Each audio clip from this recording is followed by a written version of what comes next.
Hello student, ninth class में स्वागत है आपका। गड़बड़ हो गया आंटी का, इसलिए गड़बड़ हो गया। देखिए, नहीं बोलेंगे तो कोई बात नहीं, लेकिन शुरुआत अच्छा होना चाहिए ना। है गड़बड़ा दी। देखो, हम तुमसे कुछ नहीं करना चाहते, सर देखोगी तभी बुझाएगा। अब मेरी गलती नहीं है, इसमें रीचेक नहीं ना होगा जी। पकड़े हैं तो पकड़े हैं, ठीक है। Hello student, M coaching centre के प्लेटफॉर्म पर आपका स्वागत है। आइए आज हम लोग पढ़ेंगे क्लास 9 के लिए बायोलॉजी पाठ 2 ऊतक के आगे का भाग। देखिए, पिछली कक्षा में आपको बताया था सरल अस्थायी ऊतक और उसके विभिन्न प्रकार, यहाँ तक हमने कंप्लीट कर दिया है। आगे हम पढ़ेंगे उसका दूसरा भाग, जटिल अस्थायी ऊतक और इसके भाग के बारे में, ठीक है।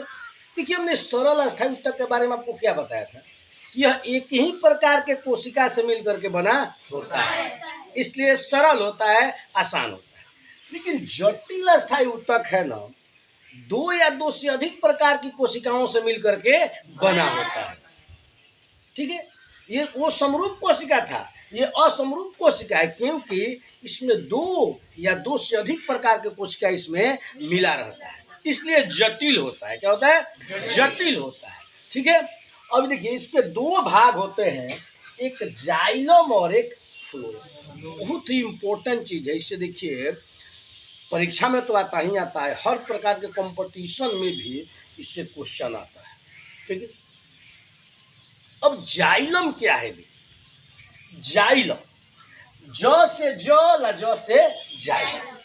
देखिए, जाइलम एक ऐसा ऊतक है ना, जो जड़ के माध्यम से जल और खनिज लवण को लेता है और सीधे पत्ती तक पहुंचाता है। यानी इसका यही काम है।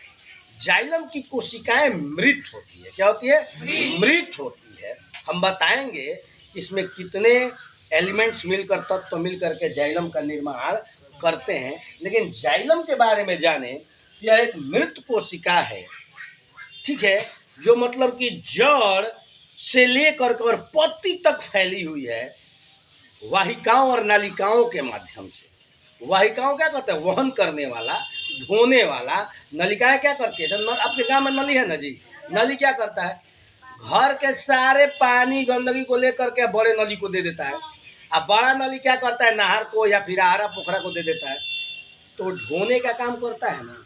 उसी प्रकार जाइलम जो है ना, विभिन्न प्रकार के एलिमेंट से मिलकर बना रहता है, और कैसे कार्य करता है हम आगे बताएंगे, ठीक है।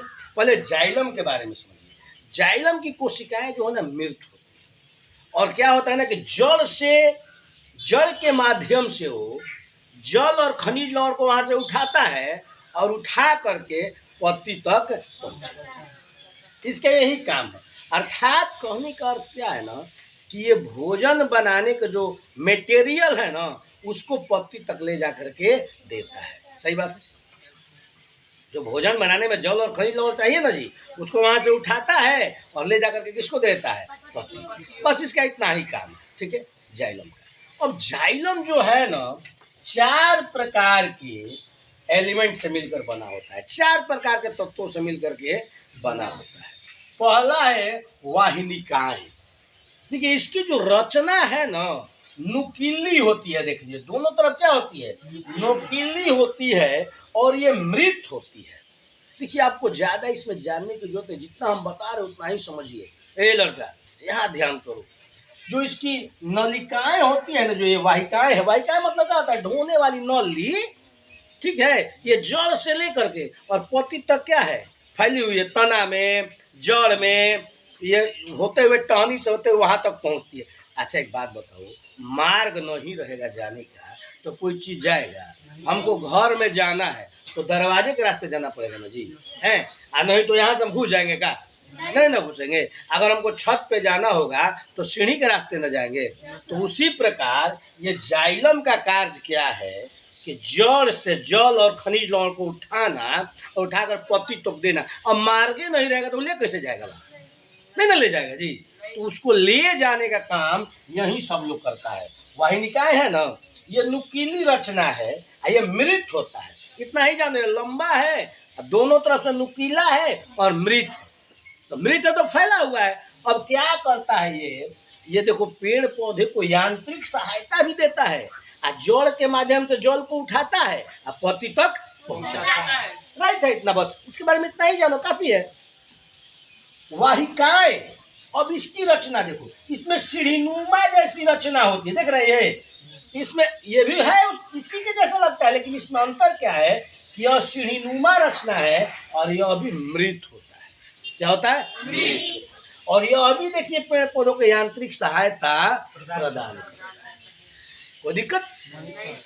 अब यांत्रिक सहायता इसलिए पेड़ पौधा मजबूत होता है जी, है। हम लोग के अंदर मांसपेशियां है ना, जो शरीर को यांत्रिक सहायता करता है, मजबूती देता है। आरी बात समझ में ना? उसी प्रकार ये भी मृत होता। देखिए दो चीज मृत मिला इसमें, ध्यान से समझना तू लोग। ये भी मृत मिला, ये भी मृत मिला ना, दोनों यांत्रिक सहायता प्रदान किया। ये भी जल को क्या करता है ना कि जल से उठाता है, जड़ के माध्यम से उठाता है खनिज लवण को और ले जाकर पत्ती को दे देता है। ये भी वही काम करता है, जड़ को उठाता है और तना के सहायता से क्या करता है, पत्ती तक पहुंचा देता है।